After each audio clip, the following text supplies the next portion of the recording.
Halo sahabat-sahabat VTuber sekalian dimanapun saat ini berada di seluruh Indonesia. Saya senang sekali kembali menjumpai teman-teman semua dalam channel Dema Hendrik Immanuel. Saya selalu berharap dan berdoa Anda sehat, Anda kuat dan sukses senantiasa. Itu harapan kita teman-teman. Kita punya harapan yang terbaik dalam kehidupan ini.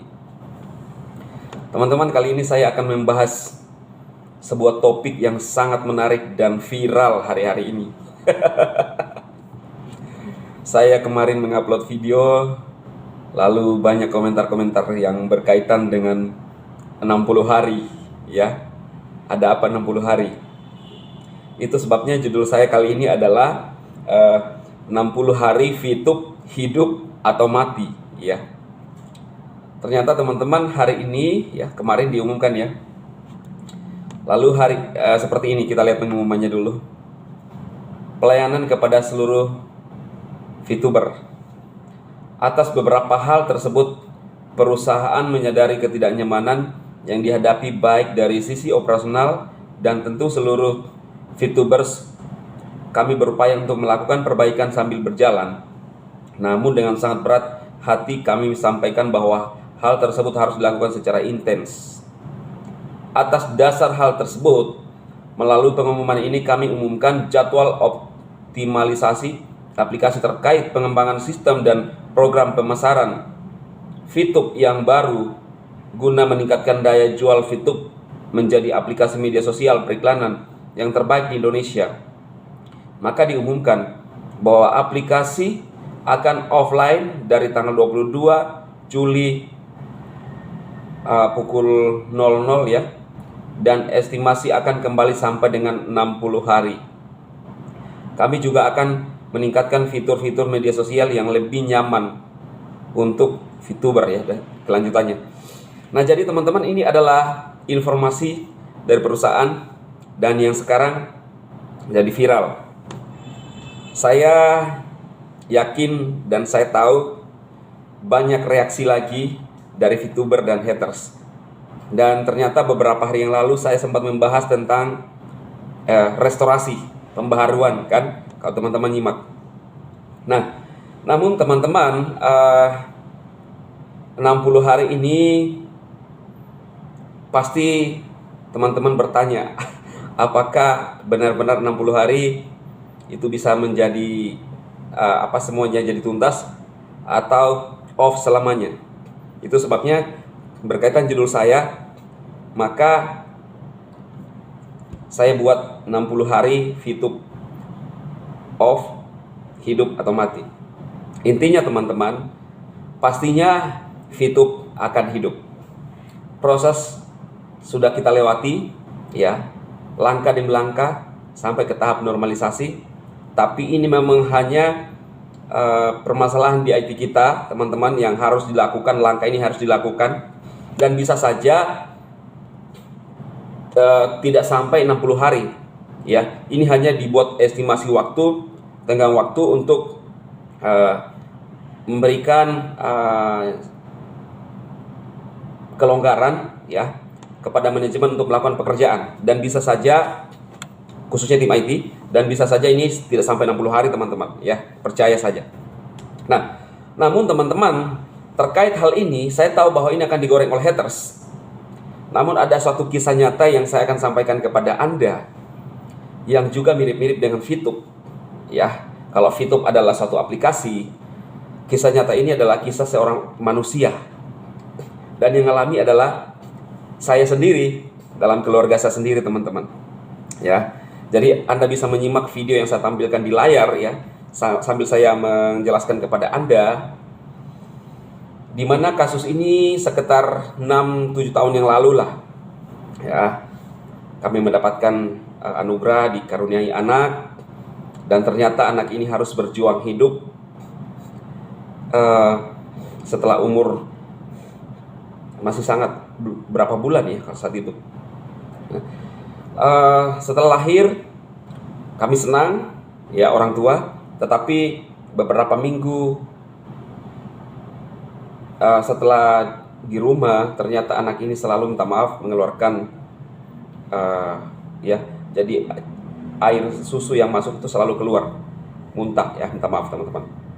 Nah, dan lambat laun pertumbuhan anak ini tidak ada perkembangannya. Jadi tidak bertumbuh secara normal. Kenapa? Selalu mengeluarkan makanan atau ASI atau susu yang masuk ke dalam tubuhnya. Kami bingung. Ya, kami bingung teman-teman. Kenapa hal ini bisa terjadi? Kami panik, tidak bisa bertumbuh. Dan puncaknya anak ini harus dehidrasi. Kami periksa ke dokter, dibawa ke rumah sakit, diopname, dan teman-teman lihat kondisinya saat itu ya. Jadi ini adalah video lama. Saya juga saat itu video ini sudah saya membuat suatu video pada berapa tahun yang lalu saya masih kuruskan, teman-teman lihat pada video itu. Saya menjelaskan kronologinya. Nah, ternyata setelah masuk rumah sakit, diinfus, kami pikir sudah baik semuanya, tapi ternyata sampai di rumah sama, terus mengeluarkan muntah, ya minta maaf teman-teman ya, dan kembali dehidrasi lagi. Kami bingung. Kami periksa ke dokter anak, ternyata di foto semua, dilakukan ronsen semua, dan ternyata anak ini dinyatakan ada penyumbatan ya di usus. Ada penyumbatan di usus. Lalu tidak ada cara lain, harus dilakukan operasi ya. Ya oke, kami terima karena daripada istilahnya nekat-nekatan teman-teman. Pokoknya kita pasrah aja. Kalau itu jalan satu-satunya harus diambil, ya operasi. Setelah dioperasi teman-teman, yang operasi saat itu beberapa dokter yang memang di dokter bedah itu, beda anak itu,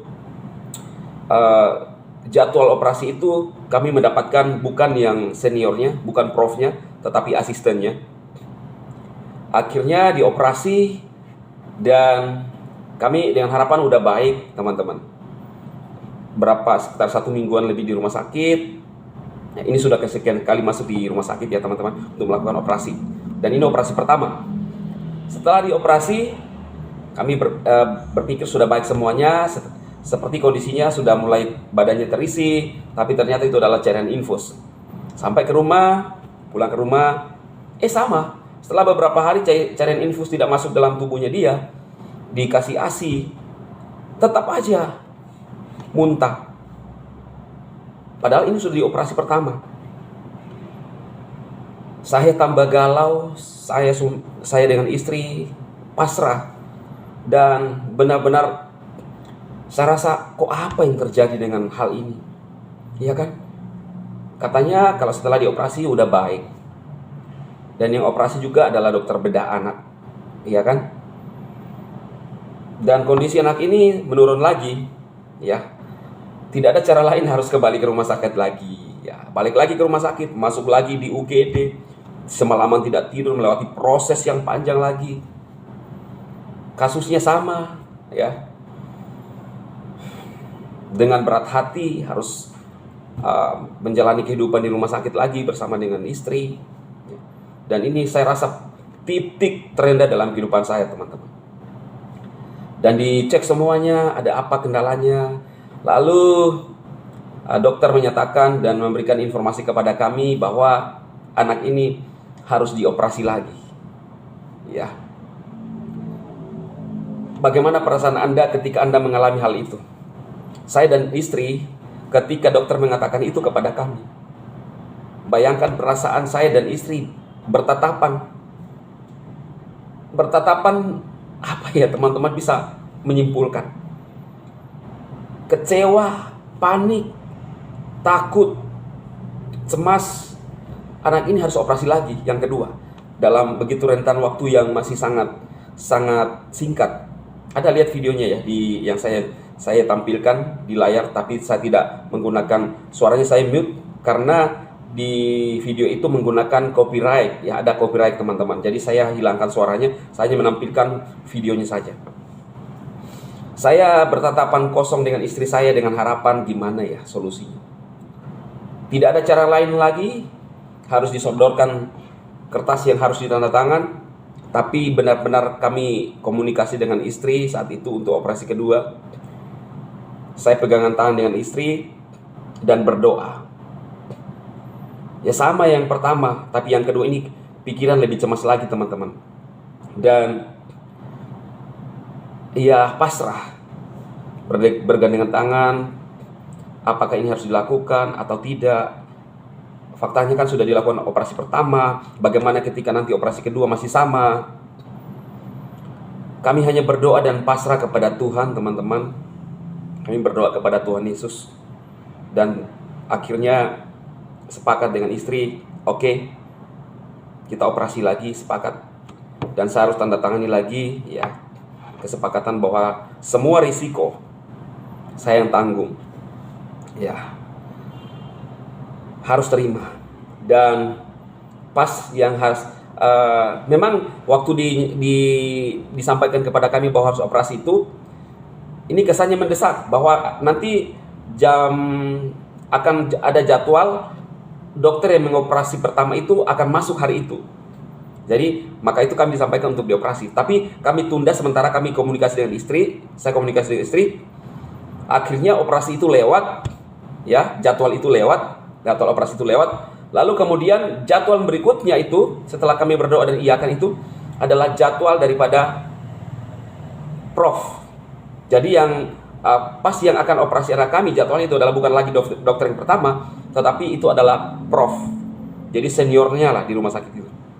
Dan akhirnya jalan-jalan Tuhan semua teman-teman, akhirnya kami bisa mendapatkan jadwal oleh dokter yang senior itu atau Prof, ya, Prof. Saya tidak usah sebutkan namanya. Nah, dan akhirnya anak kami harus masuk ruang operasi lagi selama 6 jam, ya, 6 jam teman-teman. Kalau VTube 60 hari, ya, saya waktu lihat video ini, kok bisa ya, sama-sama ada 6-nya, angka 6-nya. Anak saya 6 jam menunggu di ruang operasi, kami menunggu di ruang operasi juga, menunggu anak kami itu dioperasi maksudnya. Dan VTube 60 hari, ya. Nah, jadi kami melewati itu teman-teman, dan ternyata berhasil, ya. Operasi kedua harus dilewati. Dan setelah menunggu beberapa minggu di rumah sakit, semuanya sudah baik, dan dilihat dari perkembangan anak itu, infusnya dicabut, dan dilihat apakah sudah bisa masuk menerima makanan, ya. Dan semuanya ternyata udah baik teman-teman, ya. Ternyata anak kami itu mengalami namanya volvulus, penyumbatan di usus besar dan usus kecil, ya. Jadi kalau teman-teman seperti ini, ya, ini adalah usus ya. Nah, di bagian tengah ini ada penyumbatan, ya. Lalu harus di bypass, disambung seperti ini, ya. Jadi seperti ini yang disambung. Jadi yang tersumbat ini dibuat seperti ini teman-teman, ya. Diarah ke bawah, ya, gini. Nah, ini kan. Ya, jadi ini yang tersambung. Nah, jadi dahsyatnya dokter ini, ya, bisa mengetahui. Lalu anak kami itu termasuk operasi besar, ya, karena itu usus. Bayangkan, ini sesuatu yang sangat menegangkan teman-teman saat itu. Ini operasi kedua. Nah, operasi kedua ini harus dilakukan untuk menyelamatkan anak ini. Walaupun operasi pertama kami sudah rasanya seperti gimana, ya teman-teman, ya, Anda bisa rasakan sendiri. Dan saat harus dinyatakan bahwa di operasi kedua, ini benar-benar perasaan ini benar-benar campur aduk teman-teman. Tapi mau tidak mau, ini adalah langkah yang harus diambil. Pasrah, ini adalah langkah yang pasrah yang harus diambil, tapi kita tetap berdoa sebagai orang tua. Dan puji Tuhan teman-teman, operasi kedua berhasil dan anak ini sekarang udah sehat, ya. Zeden, Anda lihat di video terakhirnya, dia sangat aktif dan hebat, ya. Dia sekarang senang nyanyikan lagu-lagu Korea atau lagu-lagu Cina. Dia sangat suka dengan apa namanya ini, saya jadi lupa, ya. Jadi teman-teman, apa yang saya mau sampaikan kepada Anda saat ini adalah pengalaman pribadi saya harus mengalami masalah yang besar, yaitu anak saya harus dioperasi kedua, ya. Sama halnya dengan VTube seperti saya lihat ini. Kemarin kita sudah melewati beberapa proses IT ya, manajemen telah berupaya keras untuk melakukan perbaikan, tetapi mungkin tidak maksimal seperti yang diumumkan ya teman-teman. Mau tidak mau harus diambil langkah kedua. VTube harus off sementara. Untuk apa? Untuk menyelamatkan semuanya, untuk lebih baik. Ya, orang bisa mencela, tapi nggak apa-apa. Saya harapkan VTuber sabar dan menunggu. Saya hanya menyampaikan kepada Anda sabar dan menunggu. Channel saya adalah channel motivasi, memberikan Anda pikiran positif. Jangan dengarkan kata haters. Kalau saya ketika ditawari anak saya harus dioperasi kedua, saya bilang, atau saya mendengarkan kata orang, wah jangan nanti gini-gini. Gimana, sudah dioperasi pertama kan gagal. Kalau operasi kedua gimana? Bisa dead. Tetapi ini adalah sebuah langkah. Ya, mengambil keputusan itu harus penting. Dan jangan lupa teman-teman, harus berdoa. Doa itu adalah kekuatan kita. Singkat, saya tidak akan membahas banyak tentang VTube hari ini, tetapi ini adalah pengalaman pribadi saya. Dan banyak orang yang harus melakukan sepertinya kekonyolan ya, demi sebuah penyelamatan.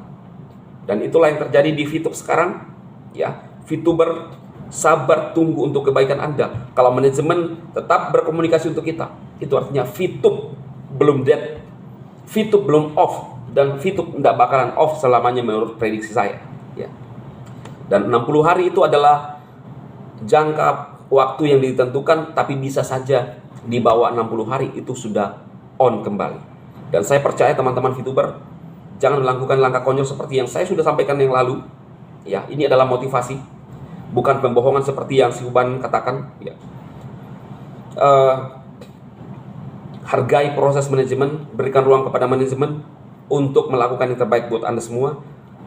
Jaga pikiran kita, dan terlebih ada term and condition. Itu adalah kekuatan Anda semua ya, untuk mengikat kita dengan suatu perjanjian. Oke teman-teman, semoga video ini bermanfaat buat Anda semua. Saya Dema memberkati Anda semua. Sukses buat Anda.